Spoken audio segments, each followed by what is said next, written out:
Hi friends, చాలా రోజుల తర్వాత చాలా సంతోషంగా ఉంది.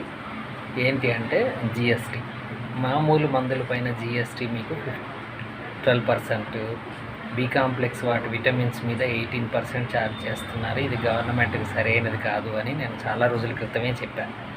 ఎప్పుడంటే ఎలక్షన్స్ టైంలో ఈ విధంగా డబ్బులు దొబ్బటం అనేది, ప్రజల్ని ఇబ్బంది పెట్టడం అనేది చాలా బాధాకరమైన విషయం అని నేను నా తరపు మాట చెప్పుకొచ్చా. లేదు, దేశాన్ని చాలా ముందుకు తీసుకెళ్లాలంటే ఆ విధంగా అన్నీ తీసుకోవాల్సిందే అని చాలామంది అంటూ ఉన్నారు. సో మరి ఇప్పుడు తగ్గిపోయింది కదా, ఏదైతేనే మామూలు ప్రజలందరికీ న్యాయం జరిగింది, మంచి జరిగింది అనుకుంటున్నా. కానీ ఇంకా ఇప్పుడు ఆ 12% అనేది కూడా ఉంది కదా కొన్ని ప్రోడక్ట్స్ మీద, అది కూడా లేకుండా అంతా 5% ఉంటే బాగుంటుంది.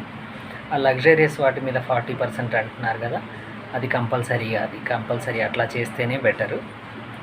సో ఏదైతేనేమి అది ఏ గవర్నమెంట్ అయినా కానివ్వండి, మనందరికీ మేలు జరిగింది కాబట్టి నేను చాలా సంతోషపడుతున్నాను. కొన్ని రోజుల్లో మనం అందరము డెఫినెట్గా మనకి అన్ని వాటిల్లో ఛార్జెస్ తగ్గినట్టు మనం రికగ్నైజ్ చేస్తాం. అది తెలియటానికి కోసం ఒక 6 months అన్నా పట్టుద్ది. Okay, thank you friends.